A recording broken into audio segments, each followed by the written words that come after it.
Que la paz de Dios, que sobrepasa todo entendimiento, sea con cada uno de ustedes.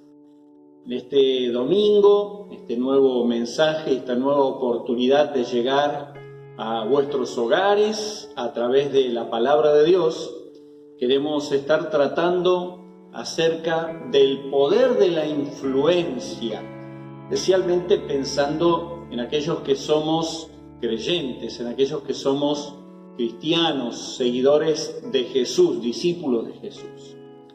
En Hechos de los Apóstoles, capítulo 5, a partir del verso 12, vamos a leer lo siguiente. Hechos, capítulo 5, verso 12. Dice: y por la mano de los apóstoles se hacían muchas señales y prodigios, muchos milagros en el pueblo, y estaban todos unánimes en el pórtico de Salomón. Ese era el lugar donde se concentraban, que era en los alrededores del templo en Jerusalén. De los demás, dice, ninguno se atrevía a juntarse con ellos, mas el pueblo los alababa, los elogiaba grandemente, los reconocía de manera positiva.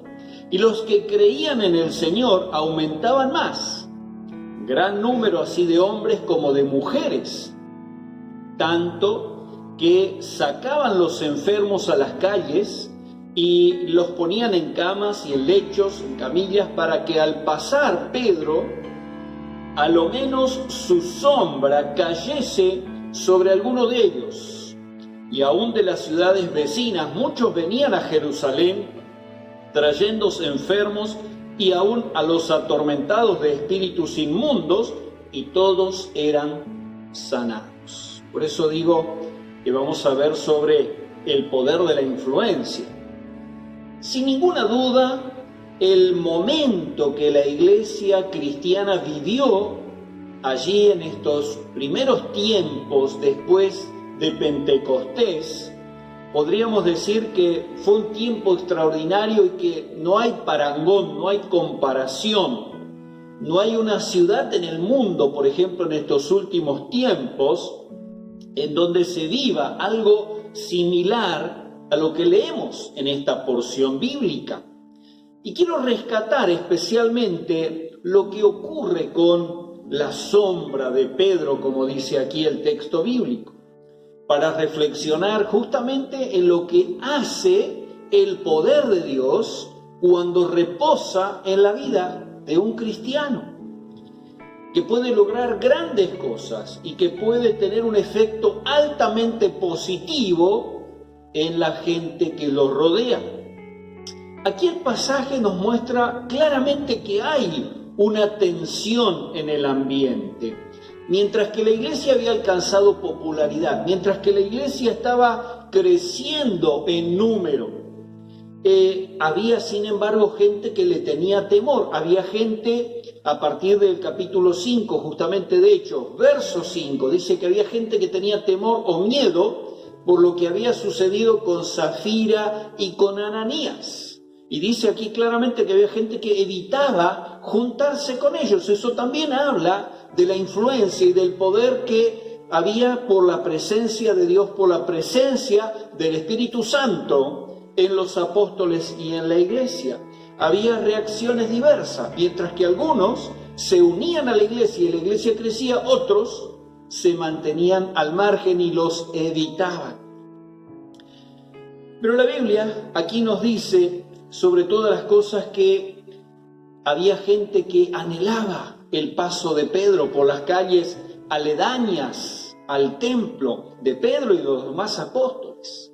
Pero en ningún momento la Biblia dice que es la sombra de Pedro la que sanaba a los enfermos. Eso está allí muy claro, y así también lo canta Miguel Cejas, ¿no es cierto? No era la sombra, no era tampoco Pedro, sino que era el Espíritu que estaba en Pedro, el Espíritu Santo que había descendido en la persona de Pedro, de los apóstoles y de la iglesia, allí a partir de Pentecostés.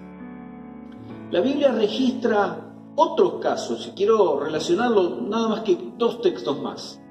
En segundo libro de Reyes, capítulo 13, en el verso 21 dice que en una oportunidad un muerto, podríamos decir que casi por accidente, pero sabemos que Dios tenía seguro detrás de esto un propósito. Una persona muerta entra en contacto con los huesos ya enterrados hace tiempo, sepultados del profeta Eliseo, y ese muerto que iban a enterrar aquel día revivió al contacto con los huesos muertos del profeta Eliseo. Y el Evangelio de San Marcos capítulo 5 también nos relata que había una mujer tan desesperada que hacía 12 años padecía de una enfermedad, que no había recibido cura, que había recorrido los médicos, que había gastado todos sus recursos y en vez de mejorar está cada vez peor.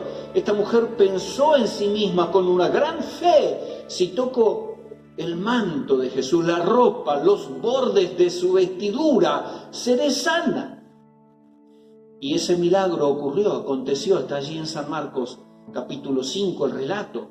Así que ¿por qué nos vamos a sorprender que en este caso Dios, en su soberanía, en su autoridad, decide utilizar algo como la sombra de Pedro, el lugar por donde Pedro y los apóstoles pasaban?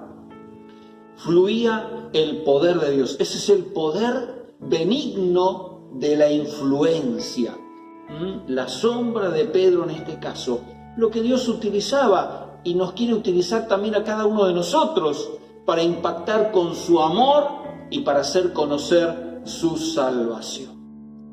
¿Y por qué nos cuenta esto Hechos de los Apóstoles? Porque el poder que actuaba, el poder de Dios que actuaba en Jesucristo, el Mesías enviado, después que Él fue crucificado, después que Él resucitó y ascendió al cielo, ese mismo poder descendió sobre la iglesia, sobre los seguidores de Cristo, en la persona del Espíritu Santo. Entonces, esa iglesia de la cual leemos acá en Hechos 5, tiene ese mismo poder, el poder de Dios.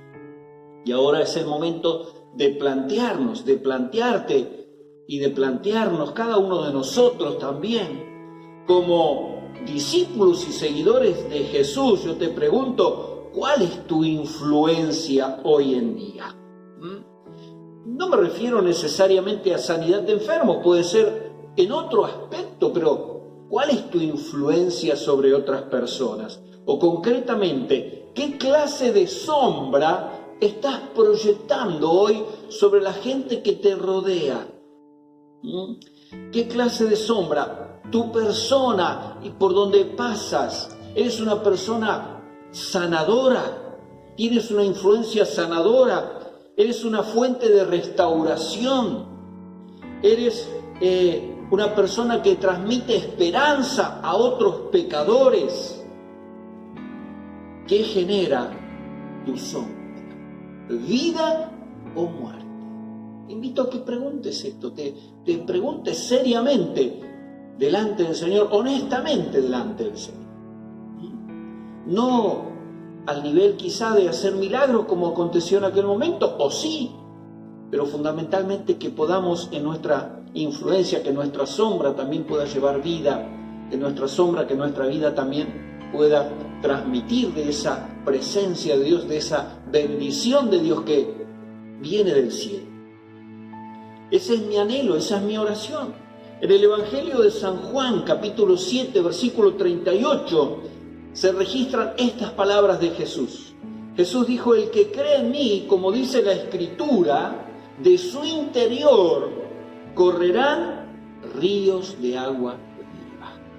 También estaba hablando allí Jesús del poder de la influencia, que nuestra relación con el cielo no sería solamente para nosotros, sino que también nos convertiría en un vergel que llevaría beneficios también para los demás, para aquellos que están cerca nuestro.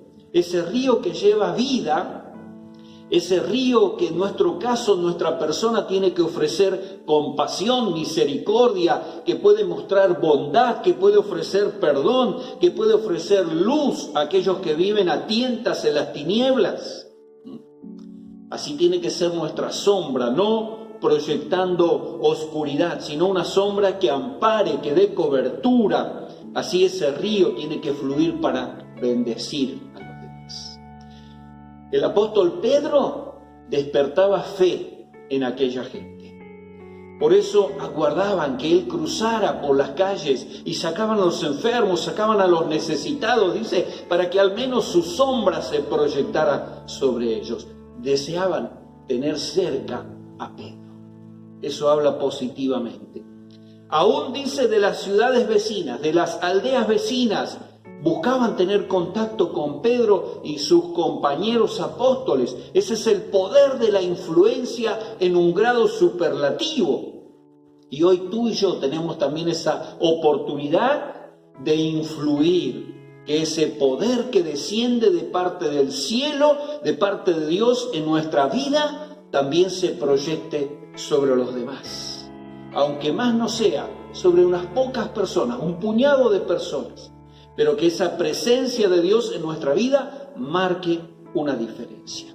Deseo que el Señor te bendiga a través de esta meditación y que puedas pensar verdaderamente dónde está esa influencia y qué nivel y qué efectos tiene esa influencia sobre otras personas, y que esa sombra divina, dice Gabriel, el ángel Gabriel le dijo a María que el Señor la cubriría con su sombra y por eso ella traería al mundo al Salvador, al Mesías. Que esa sombra divina también pueda en nuestra vida convertirse en bendición para los demás.